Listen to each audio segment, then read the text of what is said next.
नमस्कार। सुबह 8 बजे के समाचारों में आपका स्वागत है। मैं हूं मोनिका चौहान और समाचारों में सबसे पहले नजर डालते हैं हेडलाइंस पर। नवनिर्वाचित राष्ट्रपति द्रौपदी मुर्मू आज संसद के केंद्रीय कक्ष में भारत के 15वें राष्ट्रपति के रूप में लेंगे शपथ। भारत के प्रधान न्यायाधीश एन वी रमन्ना द्रौपदी मुर्मू को राष्ट्रपति की दिलाएंगे शपथ।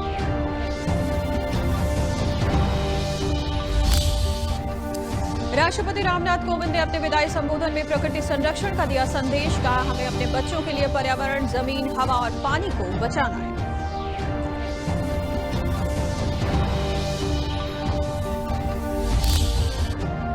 रक्षा मंत्री राजनाथ सिंह ने जम्मू में कारगिल विजय दिवस समारोह में लिया भाग। कहा, राष्ट्रीय स्वाभिमान की भावना ने आजादी के बाद देश की एकता, अखंडता और स्वप्रभुता की रक्षा के लिए देशवासियों को प्रेरित किया है। WHO ने मंकी पॉक्स को वैश्विक स्वास्थ्य आपातकाल किया घोषित। मामलों में हो रहे इजाफे को देखते हुए WHO ने आम लोगों से सतर्क रहने की अपील।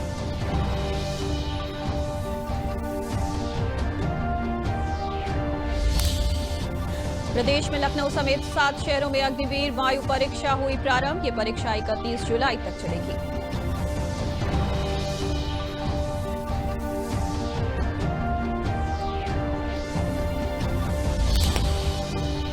और विश्व एथलेटिक्स चैंपियनशिप में नीरज चोपड़ा ने जीता रजत पदक। विश्व चैंपियनशिप में पदक जीतने वाले बने दूसरे भारतीय खिलाड़ी। प्रधानमंत्री ने ट्वीट कर नीरज चोपड़ा को दी बधाई।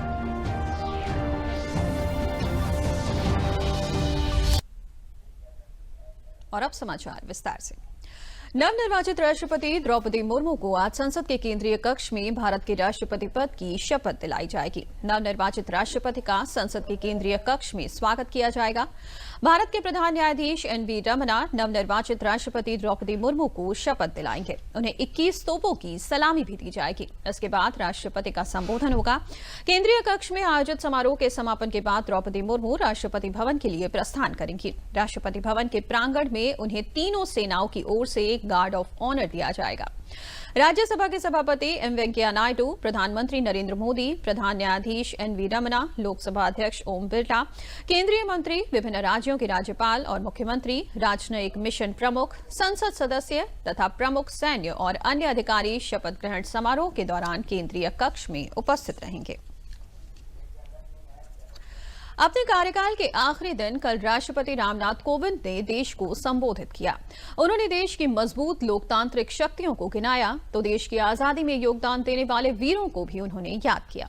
राष्ट्रपति ने देश की तेजी से हो रही तरक्की के आधार पर 21वीं सदी में भारत की बढ़ती भूमिका की बात की तो जलवायु परिवर्तन के खतरों को देखते हुए प्रकृति संरक्षण के लिए लोगों को आगे आने की अपील भी की।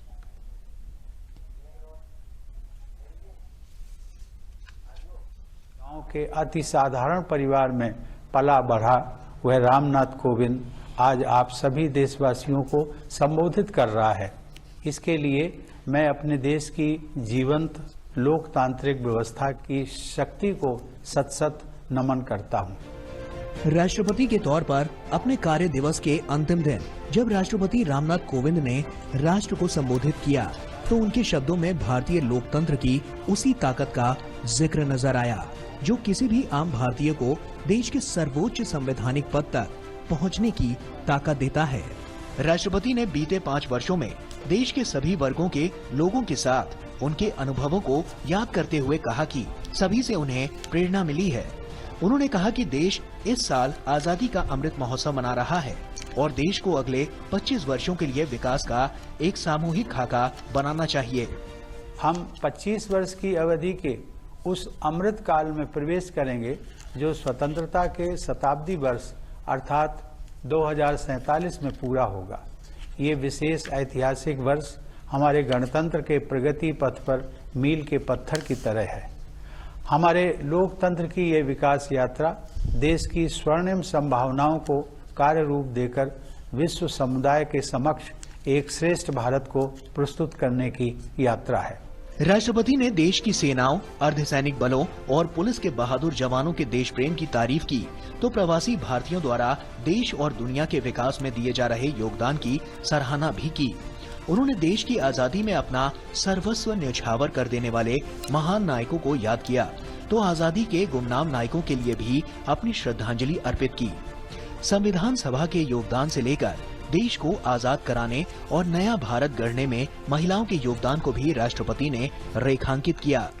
संविधान को अंगीकृत किए जाने से एक दिन पहले संविधान सभा में अपने समापन वक्तव्य में डॉक्टर आम्बेडकर ने लोकतंत्र के सामाजिक और राजनैतिक आयामों के बीच के अंतर को स्पष्ट किया था। उन्होंने कहा था कि हमें केवल राजनीतिक लोकतंत्र से संतुष्ट नहीं होना चाहिए।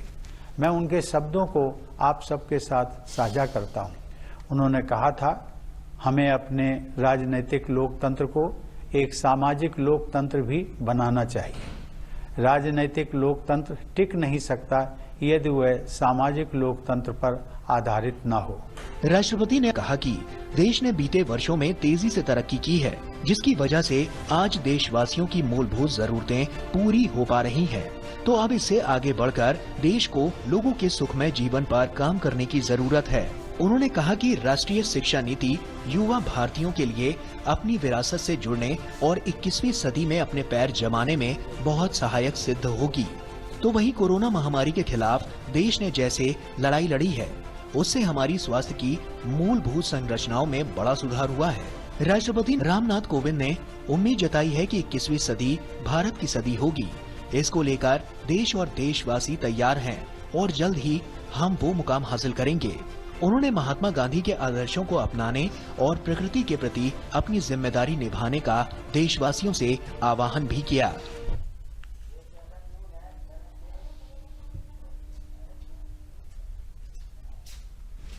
बढ़ते हैं समाचारों में आगे। रक्षा मंत्री राजनाथ सिंह ने जम्मू में कारगिल विजय दिवस समारोह में हिस्सा लिया। जम्मू कश्मीर पीपुल्स फोरम के तत्वावधान में भारत के स्वतंत्रता के 75 वर्ष और कारगिल विजय दिवस के उपलक्ष्य में कारगिल में शहीद सभी वीर योद्धाओं के सम्मान में समारोह का आयोजन किया गया था। इस समारोह में जम्मू कश्मीर के बलिदानियों के परिवारों को रक्षा मंत्री राजनाथ सिंह द्वारा सम्मानित किया गया। इस मौके पर रक्षा मंत्री ने कहा कि राष्ट्रीय स्वाभिमान की भावना ने आजादी के बाद देश की एकता, अखंडता और स्वप्रभुता की रक्षा के लिए देशवासियों को प्रेरित किया है।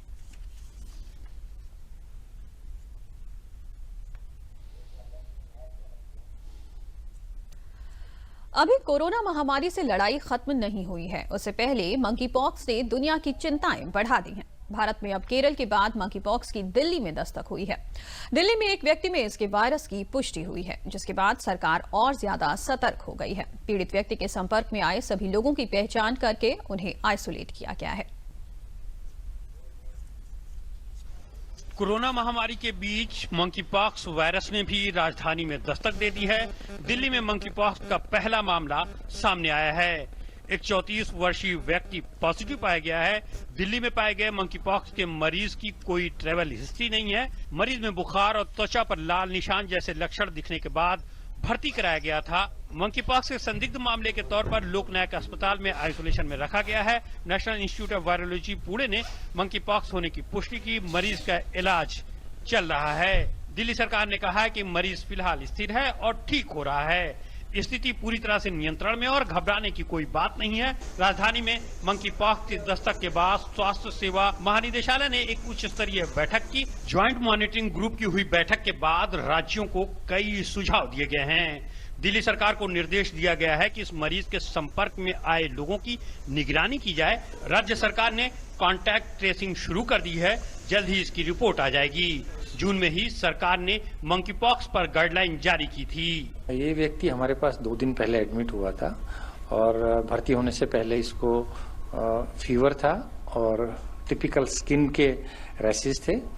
इसकी क्लिनिकल कंडीशन को देखते हुए, क्योंकि ये संभावित या सस्पेक्टेड मंकी पॉक्स का केसेस था, तो इसको हमने ऑब्जर्वेशन में रखा और इसका जो स्किन से जो टेस्ट है और इसके साथ साथ जो ब्लड का टेस्ट है वो हमने इसके samples national institute of virology Pune में भेजे और उसका परिणाम आ जाया है जो कि पॉजिटिव है। दिल्ली में पाए गए मामले को लेकर भारत में मंकी पॉक्स के अब कुल 4 मामले हो गए हैं।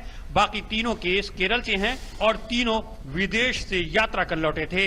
भारत में मंकी पॉक्स का पहला मामला कोल्लम में 14 जुलाई को मिला था। संक्रमित शख्स यूएई से आया था। दूसरा केस अगले ही दिन कन्नूर में सामने आया, जहां दुबई से आया शख्स इस बीमारी से पीड़ित मिला था। तीसरा मामला 22 जुलाई को केरल में दर्ज किया गया था। दुनिया भर में मंकी पॉक्स के करीब 17,000 मामले सामने आ चुके हैं। इनमें से अफ्रीका में 5 मरीजों की मौत भी हो चुकी है। मंकी पॉक्स के प्रसार को देखते हुए विश्व स्वास्थ्य संगठन ने इसे वैश्विक स्वास्थ्य आपात घोषित किया है। विश्व स्वास्थ्य संगठन ने दक्षिण पूर्वी एशिया क्षेत्र के देश में मंकी पॉक्स के लिए निगरानी और सार्वजनिक स्वास्थ्य उपायों को मजबूत करने का आह्वान किया है। मंकी पॉक्स मानव चेचक के समान एक दुर्लभ वायरस संक्रमण है। इसे संक्रमित व्यक्ति को तेज बुखार, त्वचा पर चकत्ते, चेहरे से शुरू होकर हाथ, पैर, हथेलियों और तलुओं तक पड़ जाते हैं। मंकी पॉक्स वायरस से संक्रमित व्यक्ति को सिरदर्द, मांसपेशियों में दर्द या थकावट, गले में खराश और खांसी आ सकती है। मंकी पॉक्स वायरस से संक्रमित व्यक्ति के संपर्क में आने से 21 दिनों में अगर इनमें से कोई लक्षण दिखता है तो तुरंत चिकित्सकीय सलाह लेनी चाहिए। इससे कई तरह की परेशानियां हो सकती हैं, जैसे आंख में दर्द या धुंधला दिखना, सांस लेने में कठिनाई, सीने में दर्द, पेशाब में कमी, बार बार बेहोश होना और दौरा पड़ने जैसी दिक्कतें हो सकती हैं। कम इम्यूनिटी और कोमॉर्बिडिटी से ग्रसित लोगों में अधिक जोखिम होता है। ये मुख्य रूप से मनुष्य में फैलता है। शरीर से निकलने वाला तरल पदार्थ, यौन संपर्क या घाव से संपर्क में आने से, दूषित कपड़ों या प्रभावित व्यक्ति के लिनिन कपड़ों के माध्यम से और लंबे समय तक निकट संपर्क में आने से सांस की बूंदों से फैलने की आशंका बढ़ जाती है। जी, तो मंकी पॉक्स के लक्षण क्या हैं और ये कैसे फैलता है, इसके साथ साथ मंकी पॉक्स क्या है, इसके बारे में भी आपको जानकारी होनी चाहिए। हम आपको बताते हैं, मंकी पॉक्स मानव चेचक के समान एक दुर्लभ वायरल संक्रमण है। ये पहली बार 1958 में शोध के लिए रखे गए बंदरों में पाया गया था। मंकी पॉक्स से संक्रमण का पहला मामला 1970 में दर्ज किया गया था। ये रोग मुख्य रूप से मध्य और पश्चिमी अफ्रीका के उष्णकटिबंधीय वर्षावन क्षेत्रों में होता है, लेकिन अब ये दुनिया के कई देशों में भी फैल रहा है। देश की राजधानी दिल्ली में मंकी पॉक्स का पहला मामला सामने आ चुका है। इस मरीज की विदेश की ट्रैवल हिस्ट्री नहीं है। 31 वर्षीय इस मरीज को LNJP अस्पताल में भर्ती कराया गया है। देखिए ये रिपोर्ट। मंकी पॉक्स एक ज़ूनोसिस वायरस यानी जानवरों से इंसानों में फैलने वाला वायरस है। ये वायरस बंदर के अलावा चूहा, गिलहरी और डॉर्मिस जैसे जानवरों में भी मिलता है। Monkey pox virus small pox यानी चेचक के वायरस के परिवार का ही सदस्य है। मंकी पॉक्स 1958 में पहली बार एक बंदर में पाया गया था, जिसके बाद 1970 में ये 10 अफ्रीकी देशों में फैल गया था। पहली बार 2003 में अमेरिका में इसके मामले सामने आए थे। इस साल 6 मई को ब्रिटेन में मिला पहला मरीज नाइजीरिया से ही लौटा था। मंकी पॉक्स के लक्षण संक्रमण के 5वें दिन से 21वें दिन तक आ सकते हैं। शुरुआती लक्षण फ्लू जैसे होते हैं। इनमें बुखार, सिर दर्द, मांसपेशियों में दर्द, कमर दर्द, कपकपी छूटना, थकान और सूजी हुई लिम्फ नोड्स शामिल हैं। इसके बाद चेहरे पर दाने उभरने लगते हैं, जो शरीर के दूसरे हिस्सों में भी फैल जाते हैं। संक्रमण के दौरान ये दाने कई बदलावों से गुजरते हैं और आखिर में चेचक की तरह ही पपड़ी बनकर गिर जाते हैं। आंखों में दर्द, आंख से धुंधला दिखना, सांस लेने में परेशानी, सीने में दर्द, पेशाब में कमी, ये ऐसे लक्षण हैं जिनसे मंकी पॉक्स की पहचान होती है। कुपोषित बच्चे, वो व्यक्ति जिनको और दूसरी बीमारियां हैं, सेक्स वर्कर और समलैंगिक यानी पुरुष का पुरुष के साथ शारीरिक संबंध बनाना। विशेषज्ञों का मानना है कि मंकी पॉक्स वायरस से संक्रमित जानवर के संपर्क में आने से ये इंसानों में फैलता है। ये वायरस मरीज के घाव से निकलकर आंख, मुंह के जरिए शरीर में प्रवेश करता है। ये मरीज के संपर्क में आए बिस्तर और कपड़ों से भी फैल सकता है। ये बेहद नजदीक संपर्क शारीरिक तरल पदार्थ के संपर्क में आने पर भी फैलता है। एक संक्रमित व्यक्ति सिर्फ एक ही व्यक्ति को संक्रमण फैला सकता है। विशेषज्ञों की माने तो हाई रिस्क मंकी पॉक्स मरीजों को 21 दिन के लिए आइसोलेट करने की सलाह दी जाती है। फ्लू के लक्षण दिखते ही खुद को आइसोलेट कर लें। मंकी पॉक्स प्रभावित देशों से आए लोगों के संपर्क में न आए। अगर बुखार हुआ है और दवा लेने के बाद भी नहीं उतर रहा है तो डॉक्टर से संपर्क करें। घर में साफ सफाई का ध्यान रखें। बुखार होने पर बच्चों से दूर रहें।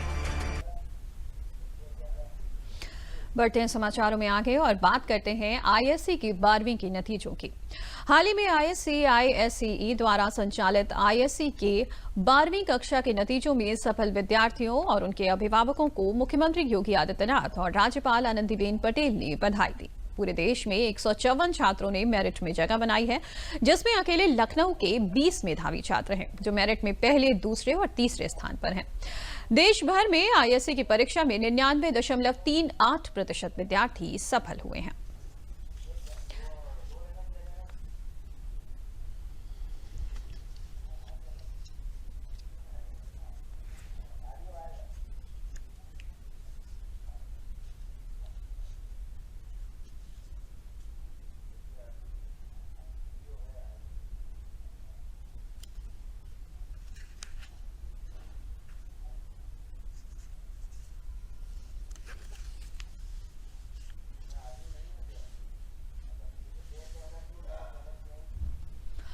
बुंदेलखंड को एक्सप्रेसवे का तोहफा देने के बाद अब प्रदेश सरकार ने इस क्षेत्र के विकास के लिए एक और महत्वपूर्ण फैसला किया है। ऐतिहासिक सांस्कृतिक धरोहरों से समृद्ध इस क्षेत्र को पर्यटन का हब बनाने की तैयारी है।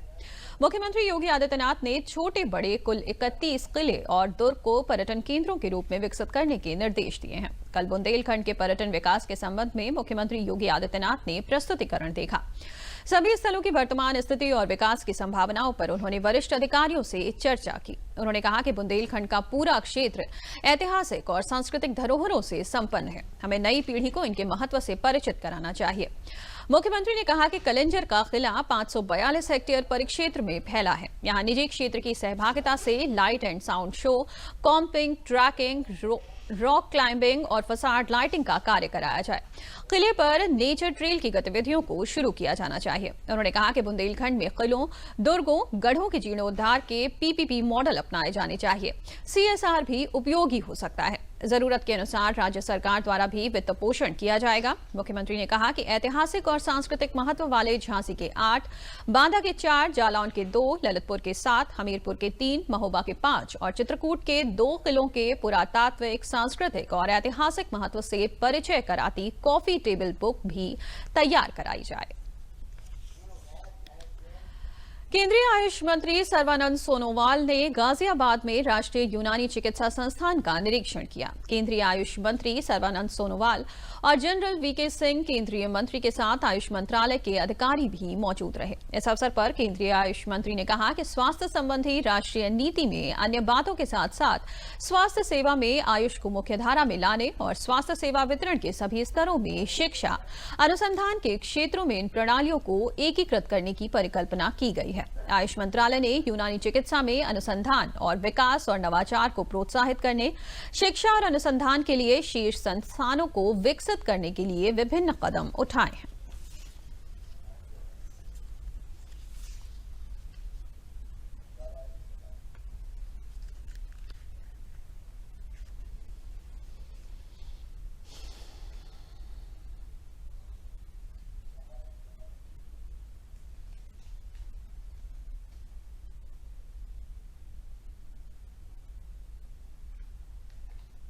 अगले दिनों में निश्चित रूप से हमारे देश में जो शक्ति है, विशेष रूप से आपको मॉडर्न हो या ट्रेडिशनल, दोनों सिस्टम में जो भी शक्ति उपलब्ध है, इस शक्ति को आज दुनिया के मानव समाज महसूस कर रहा है।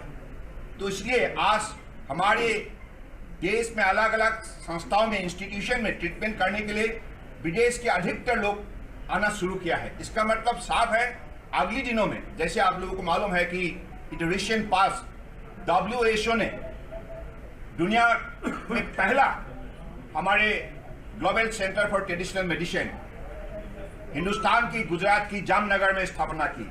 इससे साफ जाहिर है, they have recognised the strength and ability of Indian people in the system of traditional medicine as well as in the modern system. So this is the power of India under the dynamic leadership of Honorable Prime Minister Narendra Modi.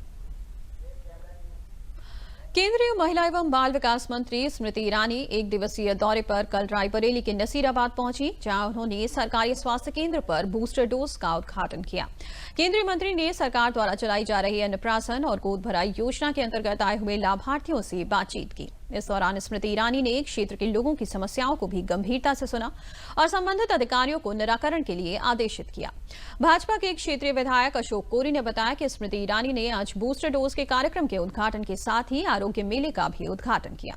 इससे प्रदेश सरकार द्वारा दी जा रही स्वास्थ्य सेवाओं का लाभ क्षेत्र की जनता को मिलेगा।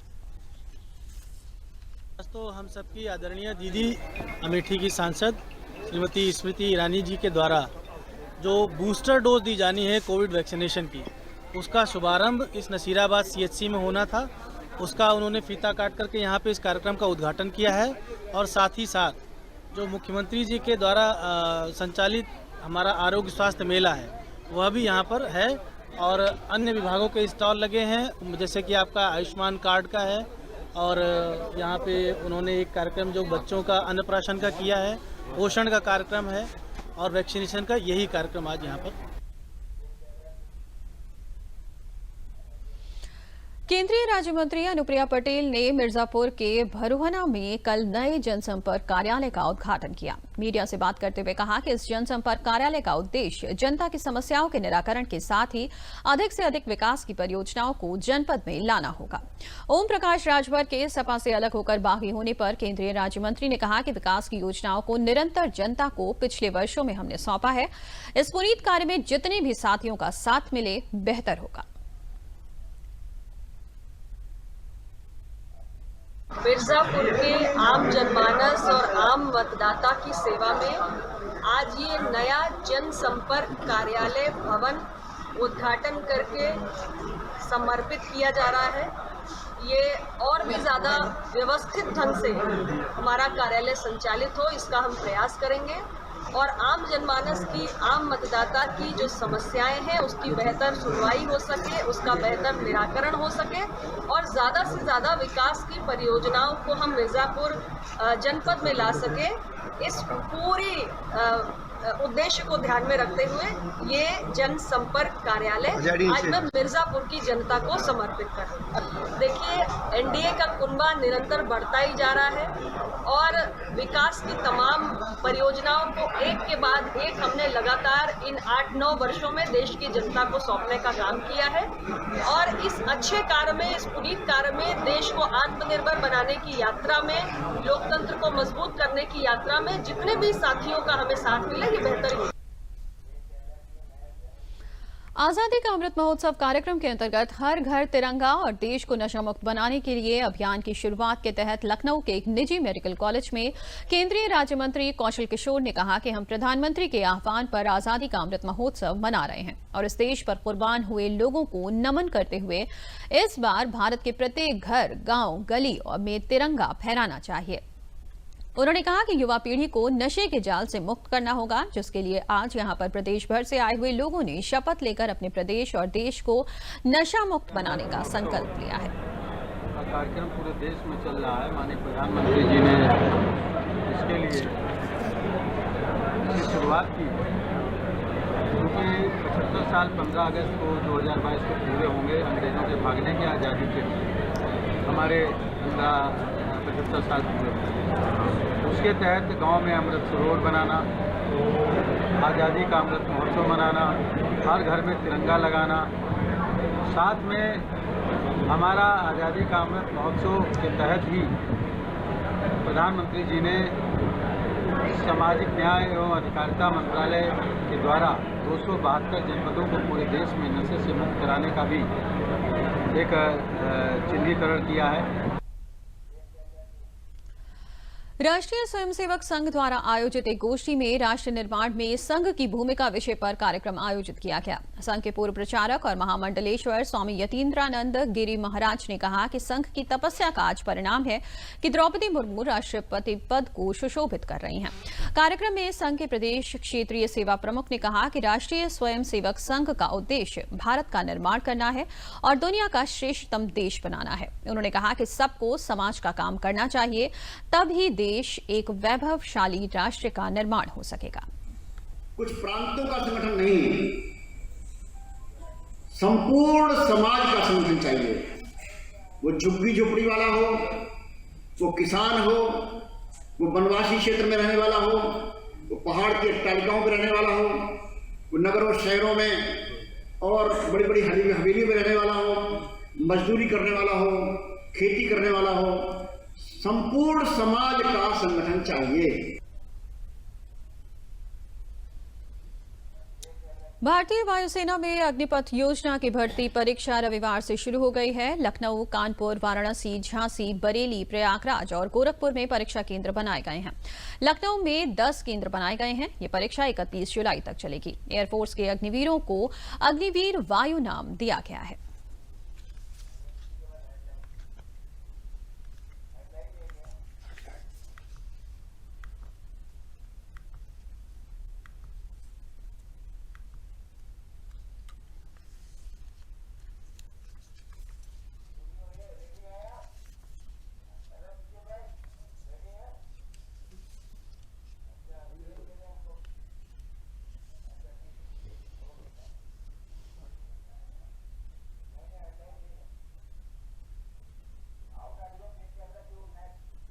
और अब अंत में एक बार फिर नजर डालते हैं हेडलाइंस पर। नवनिर्वाचित राष्ट्रपति द्रौपदी मुर्मू आज संसद के केंद्रीय कक्ष में भारत के 15वें राष्ट्रपति के रूप में लेंगी शपथ। भारत के प्रधान न्यायाधीश एन वी रमना द्रौपदी मुर्मू को राष्ट्रपति पद की दिलाएंगे शपथ। राष्ट्रपति रामनाथ कोविंद ने अपने विदाई संबोधन में प्रकृति संरक्षण का दिया संदेश। कहा, हमें अपने बच्चों के लिए पर्यावरण, जमीन, हवा और पानी को बचाना है।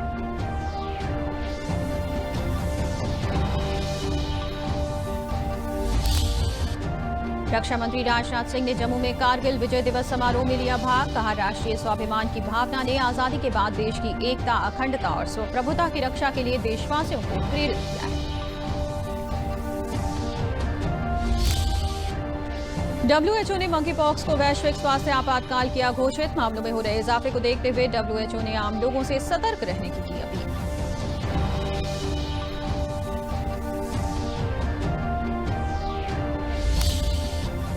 प्रदेश में लखनऊ समेत 7 शहरों में अग्निवीर वायु परीक्षा हुई प्रारंभ। ये परीक्षा 31 जुलाई तक चलेगी।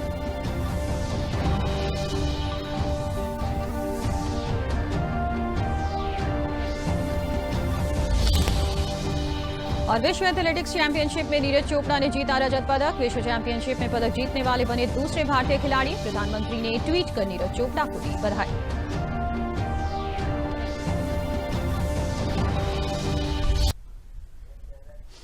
इस बुलेटिन में फिलहाल इतना ही। इजाजत दीजिए। नमस्कार।